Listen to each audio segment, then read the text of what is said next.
Growing up as a kid in a Hispanic family, I was always surrounded by crazy haunted house stories and weird folktales. Hispanic culture tends to lead into the superstitious side and takes it very seriously. The first time I heard about La Llorona was from my grandmother. She was a very religious person who was up praying to God at 6 a.m. every morning and never missed church.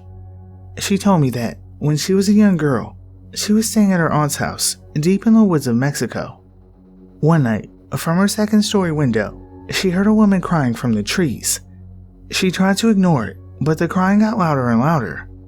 My grandmother looked out of the window and saw a woman in a long white dress with blue prune skin, just standing there in the yard, crying out for her children.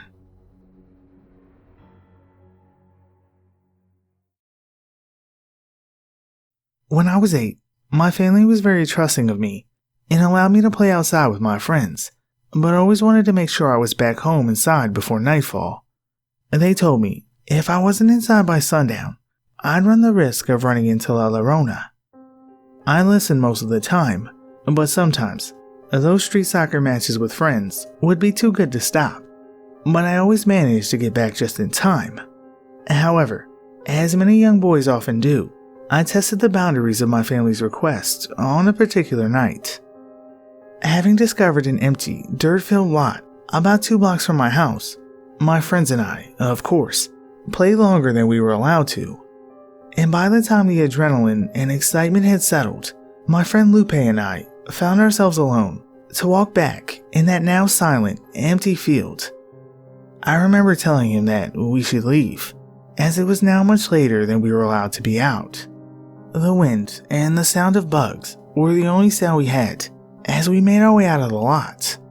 Now, call it a combination of fear of being in trouble, coupled with your brain suddenly reminding you what lurks in the nights while you should be safe at home. But my friend and I started to panic a bit. Then, as if in a bad dream, a particularly strong wind filled the lot.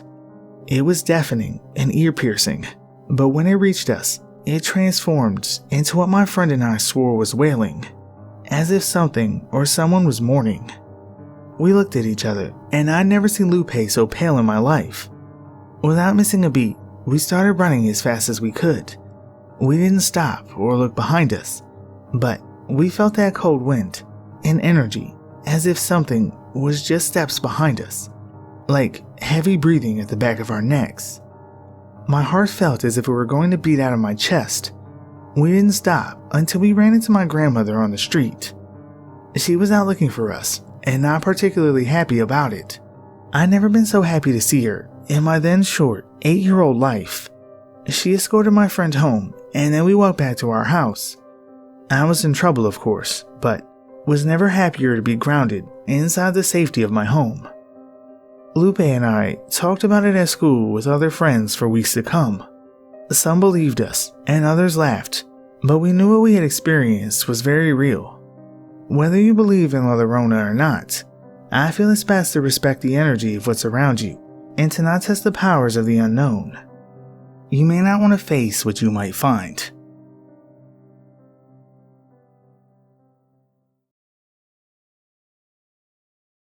Growing up as a first-generation Mexican American, I got a good share of Mexican urban legends to keep my siblings and I in check.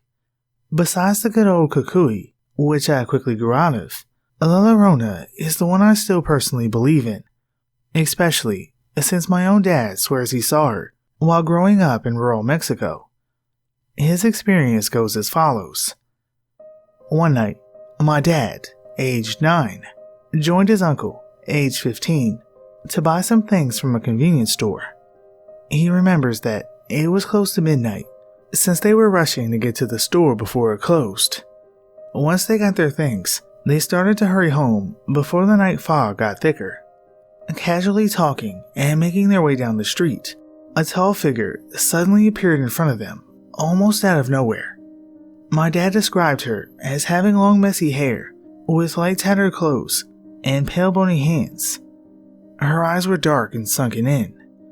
He doesn't remember if she saw them or not, but they didn't stop to find out. As soon as they both passed her, they made a run for it.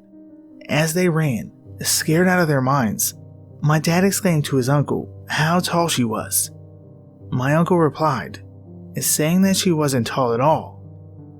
She was floating a few feet off the ground.